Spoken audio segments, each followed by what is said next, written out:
Hey everyone, it's Laura Lee, and today I want to talk to you about something that I hear quite often, and that is, hey, I think I need a virtual assistant to help me with all of my marketing tasks and all of the things. And today I wanted to share with you a couple of questions that I recommend having them answer when you are looking to hire that VA. So, when you're ready to delegate your marketing tasks, that's like a great day, right? It's like, oh my gosh, I'm ready to offload all of these tasks. And maybe you've been handling them solo. Maybe you've been trying to get your team to pitch in and help. But, when you're ready to delegate and really take it off of your plate, it's really signifying your growth, and it's just a step towards greater efficiencies. But what happens more often than not is we oftentimes hire the wrong person, and we start to feel like we're more of a babysitter than the delegator, and we're having to do a lot more management than we expected.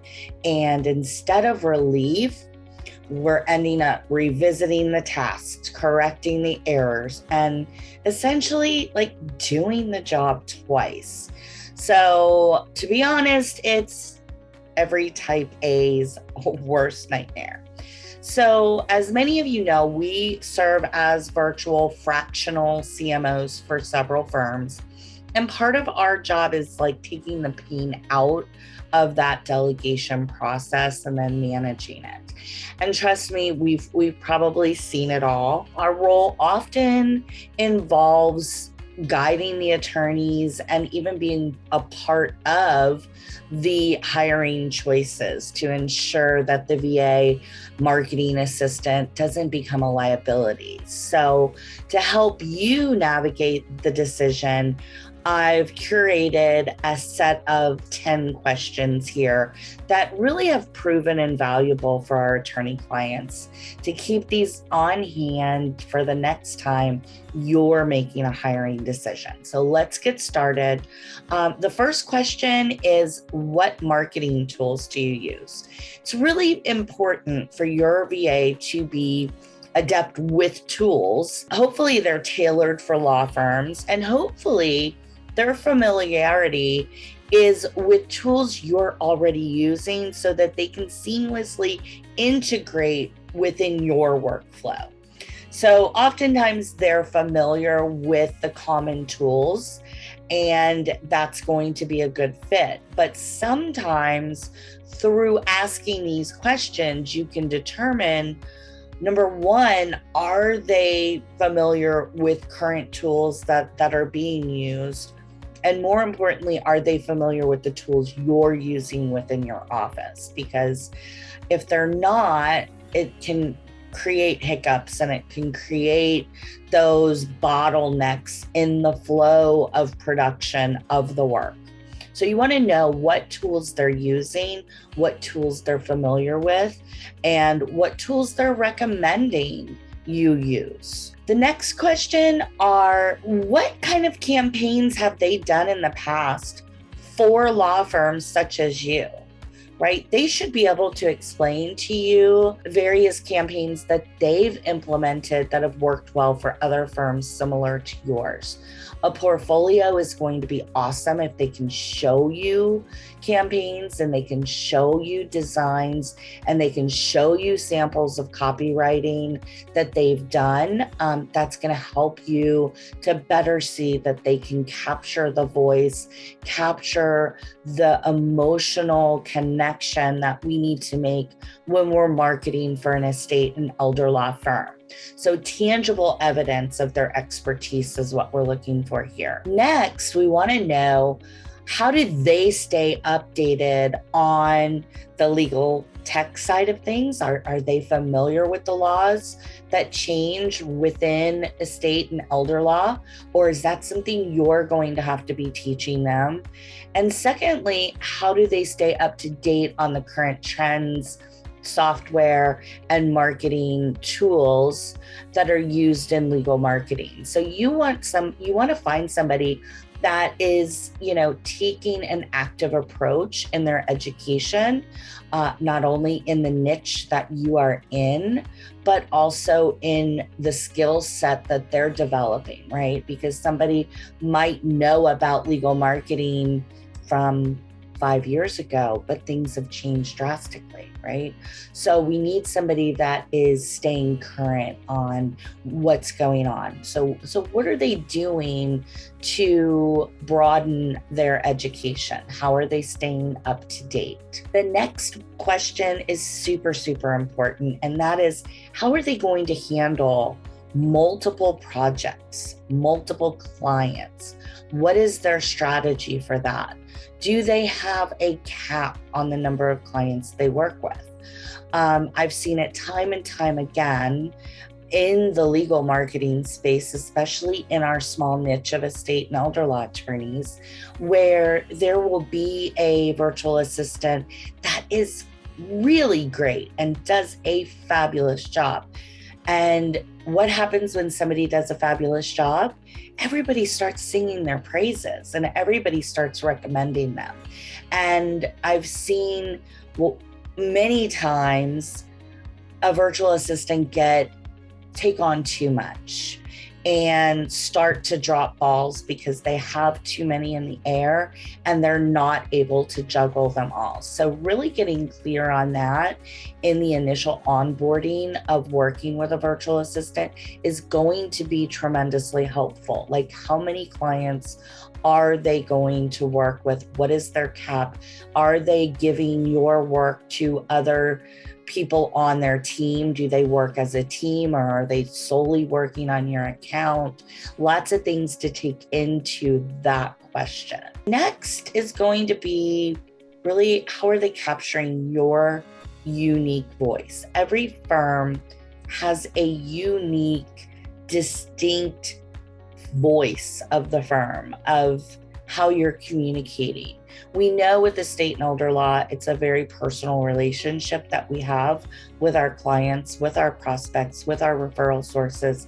It's an emotionally charged practice area because of the topic that we're dealing with: death, dying, incapacity. All of those things are not fun topics to talk about. And then add on that we got to talk to a lawyer about it. Most people are a little cautious and hesitant, and they're looking for somebody that they can resonate with. So your authenticity is very important. So how is that assistant bringing that to the table? What are they doing to learn your voice? What are their systems and processes that they use to enable them to really dial in and be able to create content that speaks as if it's you, so that you're not having to edit constantly? Next, how do you track it? How are they measuring success? Tangible results matter. And sometimes with legal marketing, not every action produces an immediate ROI, especially in estate and elder law. A lot of what we do requires nurturing, right? So understanding how the VA is going to gauge success and give insights into their strategic thinking so that everyone understands outcomes and results is really what your team is going to be aiming for. And then during the conversation, what you want to be asking is, what are their recommendations? What are they suggesting that you do? If they're a seasoned VA that knows the niche and knows law firm marketing, they should be able to give you some recommendations that you can implement pretty quickly that will result in more clients, in more leads, in all of the goals that you're looking for, right? So asking them what those strategies are going to give you a clearer indication of how much direction and management you're going to need to do. You're looking for somebody that's going to come to the table and be someone that you can really partner with, that you can share ideas and share strategies. And yes, you're going to give guidance, you're going to give recommendations, but they should be able to chime in with some as well, based upon their experiences. Next is going to be team dynamics. How do they collaborate? How do they communicate, right? And how does that fit into the team you already have? Because when you're bringing in a virtual assistant, you want them to become part of your team. And if you have in-house team members, you want them to be collaborating. You want them to be working together as a team. So, what tools do they use? Do they use Google Chat? Do they use Slack? Do they use WhatsApp? There's a million tools out there. What do they use for project management? What are the tools in their tool belt that they're using to collaborate with other members on the team so that everyone knows what's happening? Because everyone on the team needs to know what's happening in the marketing world of the firm, because as people call in and mention, hey, I saw this on social media, or I got this email, you don't want your team member getting hit with something they weren't even aware of that was happening, right? Everybody needs to be on the same page. So how are they able to help make that happen? How are they able to integrate into what you already are doing within your team? Maybe you have other virtual team members. Are you having, regular team meetings with everyone? Those are the questions you want to get answered and get clarity around. Of course, we want financial transparency. What's the pricing model? How are we being paid? What payment system are we using? Are they, are they in the United States, or are they an offshore VA? So there's lots of factors that play into the payment structure, what's included, what's not, really identifying the scope. And the VA should be able to communicate that with you clearly. And if they're not, that could be a red flag. And then finally, ask for results, ask for testimonials, ask for references. I cannot tell you how important this is. And so many attorneys drop the ball here. They'll just go on gut instinct. Oh, I like them. Oh, they sounded smart. Oh, they appeared to know what they were talking about, but they never take the final step to check the references. So what I really want you to do is ask them about their results, ask them about who they've worked with, and then ask for at least 3 references that you can call or email to get some feedback on what it was like to work with that virtual assistant. That's super, super important. So, I know all of this can seem a little overwhelming, but by asking these questions, you're going to get more clarity and you're going to be able to make better hiring decisions. If you're feeling overwhelmed, let me help simplify it. You can reach out. There's a link in the bio. Schedule a time with me. I'm happy to chat about this. I've been working in the virtual world for over 25 years.